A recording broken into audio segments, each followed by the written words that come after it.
HR online solution YouTube চ্যানেলে আপনাদের সকলকে স্বাগত জানাই। আজকের ভিডিওতে আপনাদের কাছে আলোচনা করব যে এখন প্যান কার্ড সংশোধন করতে গেলে প্যান কার্ডের নাম এবং বাবার নাম যদি সংশোধন করতে যান সেক্ষেত্রে কিন্তু আপনাদেরকে উপযুক্ত ডকুমেন্টসের সাথে মানে ভোটার কার্ড, প্যান কার্ড বা মাধ্যমিকের বোর্ড সার্টিফিকেট, এডুকেশনালের যে কোনো সার্টিফিকেটের সাথে কিন্তু এখন অ্যানেক্সার দেওয়া কিন্তু বাধ্যতামূলক হয়ে গেছে। অর্থাৎ অ্যানেক্সার এ কিন্তু আপনাদেরকে দেওয়াটা বাধ্যতামূলক। এবং অ্যানেক্সার এ আপনারা কীভাবে ফিল আপ করবেন সেই সমস্ত বিশদ তথ্য আজকের এই ভিডিওর মধ্যে আলোচনা করব। এবং আপনাদেরকে জানিয়ে রেখে অ্যানেক্সার এ ফর্মটি ফিল আপ করে কিন্তু আপনাদের যে বিধানসভার যিনি এমএলএ আছেন, আপনাদের যিনি এমএলএ আছেন সেই এমএলএ সাহেবের কাছে কিন্তু সই করে নিয়ে আসতে হবে আপনাদেরকে এই প্যান কার্ডের অ্যানেক্সার ফর্মটা। তো আপনারা কীভাবে এই অ্যানেক্সার ফর্মটি অ্যাপ্লাই করবেন দেখুন, আপনাদেরকে পুরো ভিডিওর মধ্যে আমি ওটাই দেখাবো। তো সর্বপ্রথমে দেখুন আপনাদের কাছে আছে photograph as the affix on pan application form. অর্থাৎ আপনি প্যান কার্ডের সিএসএফ ফর্মটাতে অর্থাৎ আপনি প্যান কার্ড সংশোধন করার সময় যে ছবিটি ইউজ করবেন এই ক্ষেত্রে কিন্তু এইখানে কিন্তু ওই ছবিটাই আপনাদেরকে কিন্তু দিতে হবে।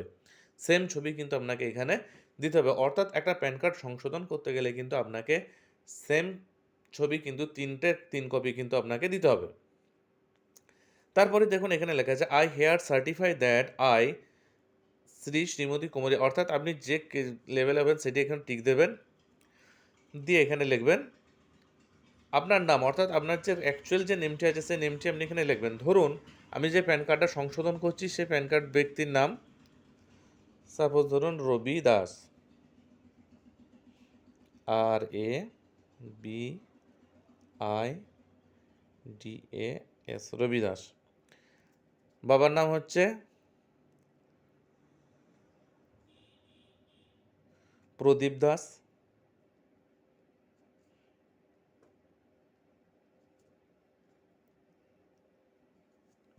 এক্ষেত্রে আপনাদেরকে একটা কথা বলে রাখি, প্যান কার্ডের কিন্তু ডেট অফ বার্থ ঠিক করতে গেলে কিন্তু সেক্ষেত্রে আপনাদেরকে কোনো রকম কোনো অ্যানেক্সার দিতে হবে না। সেক্ষেত্রে আপনি আধার কার্ড এবং তার সাথে উপযুক্ত একটা প্রমাণ কিন্তু আপনারা দিয়ে দিলে কিন্তু আপনাদের প্যান কার্ডের ডেট অফ বার্থ কিন্তু কারেকশন হয়ে যাবে। এরপরে দেখুন লেখা আছে and his particular is given below are correct. মানে নিচে যে আমি সমস্ত তথ্যগুলো দেবো সেই সমস্ত তথ্যগুলো কিন্তু নিজের সহজান্তে কিন্তু সমস্ত কিছু দিচ্ছি, সেগুলো সমস্ত কিছু সত্য। I recommended issue of PAN card by the income tax department. এরপর দেখুন নেম আসছে। প্রথম ক্ষেত্রে নেমের ক্ষেত্রে কী করবেন, আপনার যে কারেক্ট নেম যেটা সঠিক নেম আছে সেই সঠিক নেমটা আপনি এখানে দিয়ে দেবেন। এইখানে যে নামটি লিখেছেন সেই নামটাও এখানে আপনারা লিখবেন এবং আপনারা ব্লক লিটারেই লিখবেন।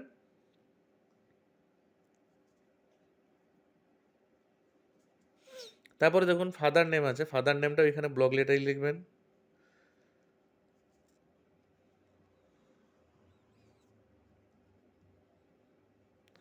তারপর ডেট অফ বার্থ আছে, সেখানে ডেট অফ বার্থ আপনাদেরকে বলবো যেটি সঠিক সেই সঠিক ডেট অফ বার্থটা আপনারা এখানে লিখে দেবেন।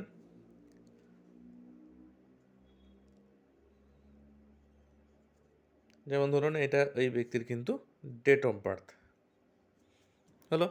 এরপর আছে রেসিডেন্সিয়াল অ্যাড্রেস, অর্থাৎ আপনার যে বসবাসকারী যে অ্যাড্রেস আছে রেসিডেন্সিয়াল, সেই রেসিডেন্সিয়াল অ্যাড্রেসটা আপনি এখানে দিয়ে দেবেন। আপনার রেসিডেন্সিয়াল অ্যাড্রেস সাপোজ আমি আমার গ্রামের নামটা এখানে লিখে দিলাম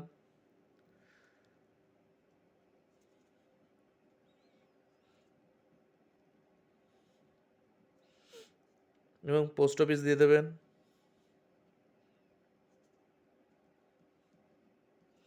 তারপরে এখানে আপনারা ডিস্ট্রিক্ট নেম দিয়ে দেবেন এবং পিনকোডটা দিয়ে দেবেন। আমরা যেহেতু ইন্ডিভিজুয়াল প্যান কার্ড করব, ইন্ডিভিজুয়াল প্যান কার্ডের ক্ষেত্রে কিন্তু অফিস অ্যাড্রেস বলে কিন্তু কোনো কিছুই থাকে না। এবং applicant previous name in case of change name, অর্থাৎ আপনার প্যান কার্ডে আগে কী নামটা ছিল সেই নামটা কিন্তু আপনাদেরকে এখানে দিতে হবে। আমি আবারও বলছি, প্যান কার্ডে আপনার যে ভুল নামটা আছে সেই ভুল নামটা আপনাকে কিন্তু এখানে দিতে হবে। প্যান কার্ডে ভুল নাম আছে ধরুন রবি দাসে RABI আছে, সাপোজ ওটাতে ছিল ROBI, রবি দাস। প্যান কার্ডে সাপোজ ধরুন এই নামটা আমার ছিল, এই ভুল নামটা ছিল, এই ভুল নামটাই কিন্তু আমাকে এখানে কিন্তু লিখতে হবে। তারপর আছে দেখুন প্রদীপ নামের ক্ষেত্রে যেন বাবার নামটা যদি গণ্ডগোল হয়ে থাকে, যদি মিসম্যাচ থেকে থাকে, সেরকম সাপোজ ধরুন এখানে প্রদীপ বানানটা ছিল PRODIP,